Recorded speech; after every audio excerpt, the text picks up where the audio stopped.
Sebelumnya, Rumah Sakit Umum Daerah Zainal Abidin Banda Aceh masih merawat 2 orang anak yang mengalami gagal ginjal akut misterius. Kini kedua anak itu sudah dinyatakan sembuh, namun tetap melakukan kontrol ulang kesehatan ke rumah sakit. Sehingga saat ini tidak ada lagi anak-anak yang dirawat karena kasus gagal ginjal akut itu. Setelah ditelusuri, pasien anak dirawat memang terkontaminasi dari dugaan obat sirup yang mengandung etilen glikol yang menyebabkan mereka kehilangan kesadaran atau koma.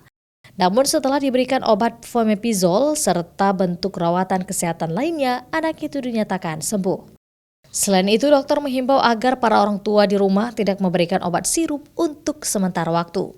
Jika anak demam, disarankan untuk melakukan kompres dengan air panas atau memberikan obat gerus, namun tetap sesuai dengan anjuran dokter.